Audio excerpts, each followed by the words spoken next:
to me, my X-Men.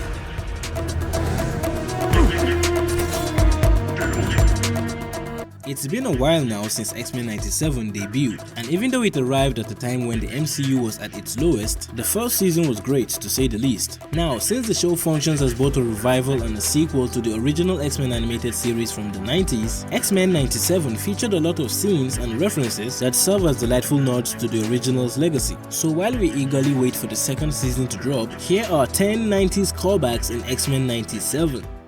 At number 10, we have the "I surrender, not" line. Yup, that's right, you know it, I know it, and we all loved it. Take his visor before he starts up again. No, don't! I surrender! Not. As you may know, this incident occurred in the very first episode of X-Men 97. What you may not know though is that this wasn't the first time Scott used this corny but iconic joke. In the original X-Men 90s series, in an attempt to track down the headquarters of the Sentinels after they kidnapped Jubilee, Cyclops feigned defeat at the hands of one of the robots only to blast off its arm, so the X-Men could quietly follow it back to its headquarters when it goes back for repairs. Surrender, mutant. Of course. Not. Number 9 is another line said by one of the X-Men. This time it's Rogue, and this one might have slipped past your ears. Another Catch the X-Men Day is the line in question. And this was after the Blackbird, the jet the X-Men fly, was destroyed by a Sentinel while they were flying over the Sahara. Another Catch the X-Men Day. She said another because this wasn't the first time she'd had to carry some of the X-Men who couldn't fly. After the Phoenix Force went berserk, the team tried stopping Jean, but she was just way too powerful for them, and one by one she sent them flying. Rogue, who was beginning to get tired of picking them up, then decided to make light of the whole situation. Jean, my friend, do not reject our help. Let your mind... I have no friends. No! What is this? Catch the X-Men Day? Okay, moving on to number 8, and this time it's not a quote. It's actually about something in the intro. There is this blink and you miss it bit where Bobby, or as he's preferably called in X-Men 97, Roberto the Costa, appears to be running away from an angry mob of anti-mutant humans, but is blocked by a woven mesh fence. Now sadly, I can't play the real theme song for you guys, but this is the shot I'm talking about.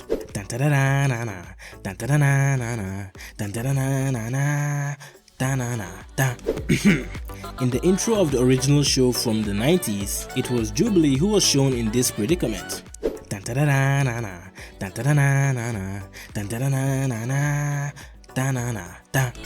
Okay, so this is because back in the original series, Jubilee was the newest member of the X-Men. She was still getting used to her powers and was kinda having a hard time dealing with the hate mutants received from non-mutants. But in 97, Jubilee is now a lot more acquainted with the life of being an X-Man. Roberto is now the newest member, learning about his new powers and the backlash that came along with being a mutant in a society that doesn't want them. Hence the intro replacement. At number 7 and still on Jubilee, we have the 4th of July joke.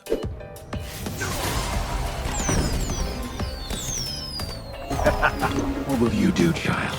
Slay me with the 4th of July? Haven't heard that one before. When Bastion made this joke about Jubilee's powers, it's quite obvious that she did not entertain it in the slightest. Partially because it's meant to ridicule her powers, but more so because she had already heard it in the past when the X-Men first went up against Juggernaut.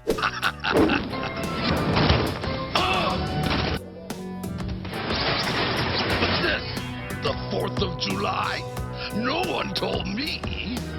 Leave him alone. Like most jokes, it's only really funny the first time it's told. After that, it just kinda gets old. A little side note here though. I have this deja vu feeling that apart from Juggernaut, another character made this 4th of July joke in the original series, but unfortunately I couldn't find it. Now, I am not 100% sure if this is the case, but if it is, then it would make more sense why Jubes found it redundant when Bastion said it, because this would make it the 3rd time she's heard this joke. I mean, 2 times is bad enough, but 3 times? Heck, even I wouldn't find it funny anymore, and I am easy to impress. So if any of you guys know who made the second 4th of July joke in the original series, please let us know in the comments. I will pin the first person to post the correct answer. Again, if it's real, sorry I couldn't find it. The original show had 5 seasons. That's a lot of episodes to skim through for one joke, no?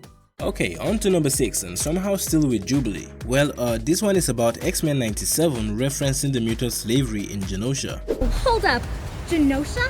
But like way back when, Genosha? I was trapped here with Storm. Gambit too, and a bunch of other mutants. All enslaved to Build by Bolivar Trask. If you watch 97 without seeing the original 90s series, all you're gonna know about Genosha is that it's a mutant nation where mutants seem to be the majority of its population and even appear to live without harassment. But in the original series, that was far from the case. Sure, a lot of mutants were present there, but they weren't living freely. They were slaves. Your stolen scientists were all mutants, know what I mean? Perhaps you sold them into Genoshan slavery?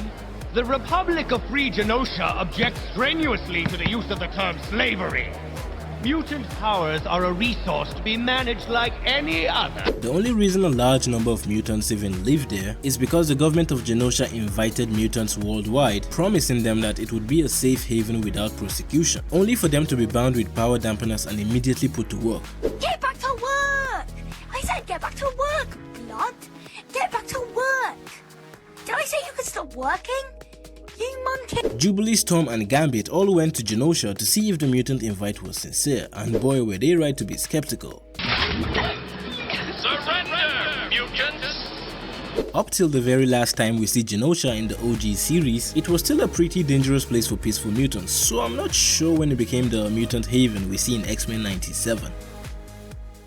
Number 5, and once again Jubilee is here. You know, at this point I think she was the #1 driver for nostalgic callbacks in X-Men 97. Anyway, this one is a shot-for-shot reshowing of a fight scene between Wolverine and a clone of the Gladiator. Putting the X-Men through overly complicated death traps to entertain my slaves! Indentured audiences, sorry!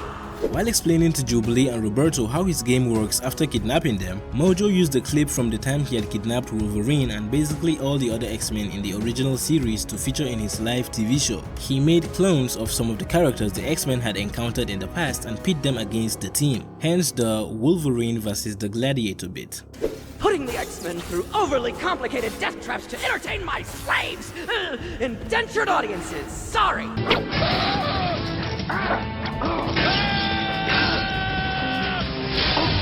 I think it would have been interesting if instead of redrawing the fight like this, they had just like PIP the original clip into 97, something like this. And through overly complicated death traps to entertain my slaves! Indentured audiences! On to number 4, and we have Jean saying the "I am Phoenix" line while bursting out of water.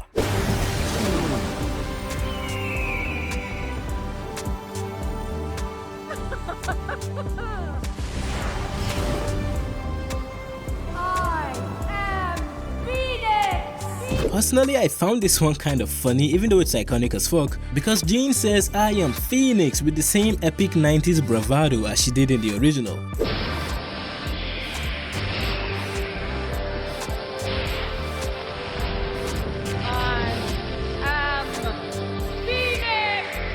Also, the re-emergence of the Phoenix in 97 was unexpected and even kind of confusing, because the Phoenix Force left Jean's body at the end of the Phoenix saga in the original after it helped save her life. My time here has ended. I must depart. At number 3, we have Storm's Mohawk. For the first half of X-Men 97, Storm is shown rocking this badass Mohawk, but this is not what she used to have before. In fact, since the original series ended with her still having her previous hairstyle, her choice of change must have happened sometime between the two shows. That said, this is not the first time she is shown sporting a Mohawk, because there was a time when in the future, Apocalypse sent an assassin back in time to delete Charles Xavier before he even left college. This caused the world to fall into chaos in the present, leaving Magneto alone as the leader of the rebellion against an extremely aggressive anti-mutant government. This two-part episode titled One Man's Worth was interesting to say the least, and it really had that what if feel to it. No joke even, it felt more like a what if than the entire first 2 seasons of the What If series. In this timeline, Storm had a Mohawk and was even in a relationship with fucking Wolverine. Now that is how you write a what if scenario. It was good, darling. It was the best, tough guy. I love you, Logan. Don't you leave me.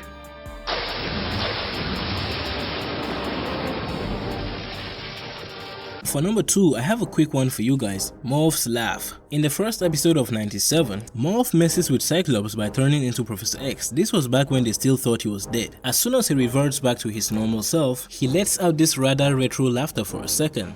Stop being a creep, Morph. The next time we hear him laugh though, he laughs like a normal person, for lack of better words. On second thought, maybe Gambit go look for Rogue right now. Shush your LaFawn. Well, he might have only done it once in 97. But in the original series, this was how he laughed all the time. Part of the growing menace of mutant violence. My fellow Americans, I am an idiot. And to be quite honest, his laugh made me laugh. It might not seem like it, but Morph had the most terrible and traumatic experience of all the X-Men in the original series. So hearing him laugh always makes me happy. Hiya, Wolverine. You should see your face. Looks something like this. It's good to have you back, kid. And finally, number 1 is the brave always die first. This was something Wolverine said after he stabbed Magneto. Been in a lot of wars, bub. The brave always die first. Now, this line has two sides to it. On one side, it makes sense that Wolverine is saying this to Magneto, because he was the original person to say this in X-Men the Animated Series. But on the other side, it doesn't make much sense because Wolverine was not present when he said it. In fact, no one was. You're all fools. Heroic fools. The brave are always the first to die. This was near the end of the first season of the original show, when the X-Men were flying to face the first Master Mold Sentinel. Magneto, who had just barely survived an encounter with a few Sentinels, was trying to stop them from going to what he had concluded was their doom. That is why after they ignored him and still went ahead, he said the line. The brave are always the first to die.